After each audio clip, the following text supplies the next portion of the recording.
Hello everyone, আসসালামু আলাইকুম। আমি সঞ্জিদা, আমার নতুন একটা ব্লগে আপনাদের সবাইকে স্বাগত জানাচ্ছি। কেমন আছেন আপনারা সবাই? আশা করছি ভালো আছেন। আল্লাহর অশেষ রহমতে আপনাদের সবার দোয়ায় আলহামদুলিল্লাহ আমিও ভালো আছি। আজকে আমার ছেলে চলে যাবে, তো আমার আসলে মন দিন ভালো নাই। আমি কোনো কিছুই ভিডিও করি নাই, জাস্ট ওকে মানে দিয়ে আসবো সেটুকু, মানে রেগুলার মেনটেন করার জন্যই টুকটাক ভিডিও করছি, যা করছি আপনাদের সাথে শেয়ার করছি। জানি না কেমন লাগবে, মানে আসলে আমার মন ভালো নাই। মানে 1 মাস পর ছেলে আসলো, একটা দিন থাকলো, আবার মানে চলে যাচ্ছে। ওকে বুঝতে দিচ্ছি না, কিন্তু খারাপ লাগতেছে এই যে চলে আসলাম ওদের মাদ্রাসায়, ওকে দিয়ে চলে গেলাম। আসলে এই ভিডিওটা করা আমার উচিত হয়েছে কিনা আমি জানি না, কিন্তু আমার বড় ছেলে আর ছোট ছেলে মানে একসাথে, মানে এই বিদায়ের সিনটা আসলে আমি না করলেই না, তো সেজন্যই করলাম। তারপর আমার আম্মু, আমি আর আমার ভাই চলে আসতেছি। আসলে সময়টা অনেক খারাপ যাচ্ছে। খারাপ যাচ্ছে বলতে আলহামদুলিল্লাহ ভালোই, কিন্তু ছেলে চলে যাচ্ছে সেই হিসাবটা মানে আমার মনটা ভালো লাগতেছে না। আমার ভাই আর আমার ছেলে, কিন্তু বাসায় এসে আমি একটু বেডশিটটা চেঞ্জ করছি। বললাম না, আমার একদম মন মানসিকতা টোটালি ভালো নাই। আমি কি করব না করব আমি নিজেও জানি না, মানে কিছুই করি নাই আমি। জ্যাকের সাথে দুষ্টুমি করতেছিলাম যে তোমার সাথে তো আমার বেডশিট ম্যাচ হয়ে গেছে।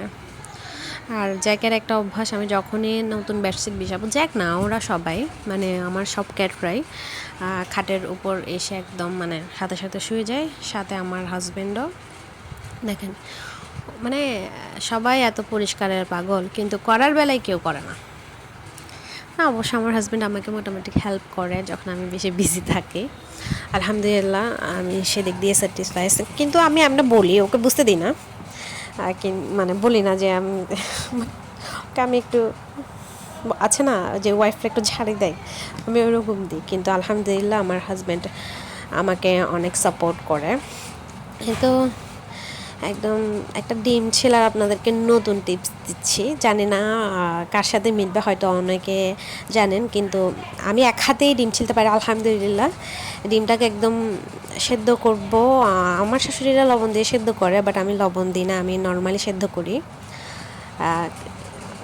মানে ভাল বললে দিই, না হলে দিই না, খেয়াল থাকে না। কিন্তু ডিমটা যখন সেদ্ধ হয়ে যাবে, একটু ঠান্ডা হওয়ার পর ডিমটাকে চারোদিকে ঘোরায় একটু ফেটে ফেললে, মানে ফাটাই ফেললে আর কি, একদম ইজিলি উঠে যায়। দেখছেন আমি এক হাতেই মানে ডিমটা একদম তুলে ফেলছি।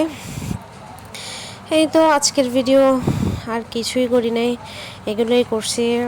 কারণ আপনাদেরকে আমি আগেই বললাম আমার মন মানসিকতা একদমই ভালো নাই, তো সেজন্য এত ঝামেলাও করলাম না। কি ভিডিও করছি না ভিডিও করছি, টুকটাক এডিট করলাম, যেটা আছে মিনি ব্লগ হিসেবে দিই। আপনাদের আশা করি ভালো লাগবে। ভালো লাগলে অবশ্যই আমার পাশে থাকবেন, আমাকে একটা কমেন্ট করবেন। আপনারা একটা লাইক কমেন্ট করলে আমি অনুপ্রাণিত হই নতুন নতুন ভিডিও করার। আমার পরিবারের সবার জন্য দোয়া করবেন, বিশেষ করে আমার ছেলের জন্য।